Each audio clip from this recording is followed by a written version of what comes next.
માતાઓની સાથે આજે આપણે સૌ અહીંયા ઉપસ્થિત થયા છીએ. ખૂબ ખૂબ આભાર. હેલો. આજે ભગવાન આપણા સમિયાણામાં પધારી રહ્યા છે. ભાગવત ભગવાન કી, ભાગવત ભગવાન કી.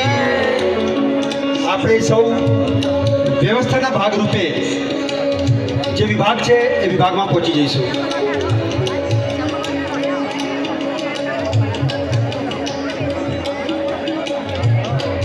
ભાગવત ભગવાન અને પૂજ્ય દાદાશ્રી આપણી વચ્ચે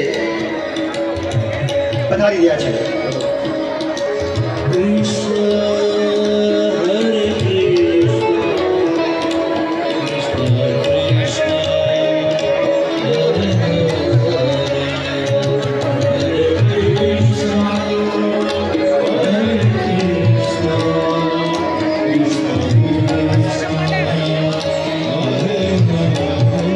માતાઓ બહેનો પોતાના વિભાગમાં પોતાનું સ્થાન લઈ લે. ખુરશીની અંદર જે યુવાન મિત્રો બેઠા છે ગાદલા પર પોતાનું સ્થાન લેશે. ખુરશીઓ માત્ર ને માત્ર વડીલો માટે છે, જેને વિચરણની તકલીફ છે, એના માટે વ્યવસ્થાના ભાગરૂપે મૂકી છે. એટલે બે હાથ જોડીને આપ સૌને વિનંતી છે મારી, ખુરશીમાં યુવાન મિત્રો નહીં બેસે, ખુરશીમાં યુવાન મિત્રો નહીં બેસે. આપણે ગાદલા ઉપર વ્યવસ્થા કરી છે.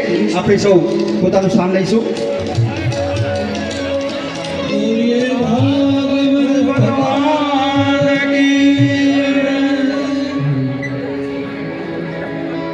ફરીથી ખુરશી ઉપર જે પણ યુવાન મિત્રો બેઠા છે એ સૌને મારી વિનંતી છે, આપણે સૌ ગાદલા પર પોતાનું સ્થાન લઈ લઈશું.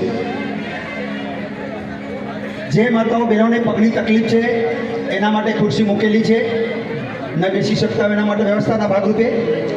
બાકીના બહેનો સૌ ગાદલા પર પોતાનું સ્થાન લેશે.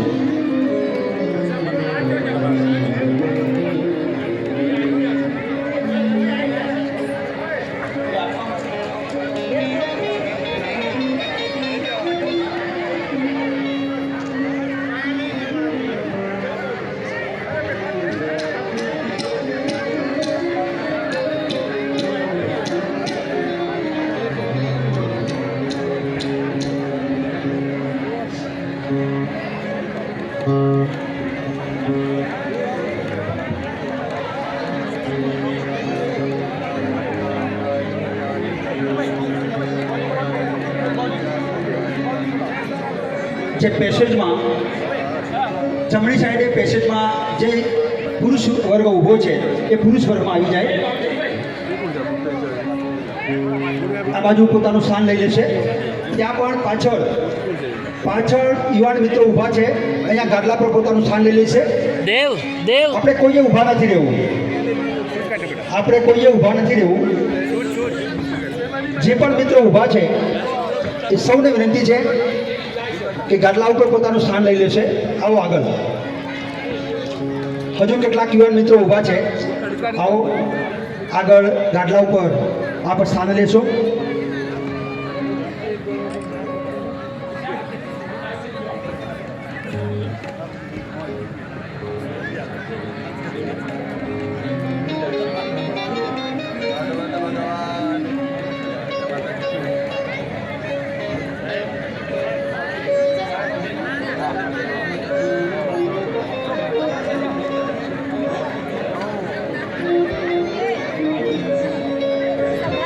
સ્ટેજની જમણી સાઈડે જે યુવાન મિત્રો ઊભા છે એ પણ પોતાનું સ્થાન યોગ્ય જગ્યાએ લઈ લેશે.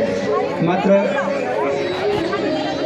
જે વ્યક્તિના નામ ઉપસ્થિત અહીંયા આવ્યા છે એ લોકો જ અહીંયા ઉપસ્થિત રહેશે. પોતે યોગ્ય રીતે ગોઠવાઈ જવા વિનંતી છે.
મારી જમણી સાઈડે જે સોફા મૂકેલ છે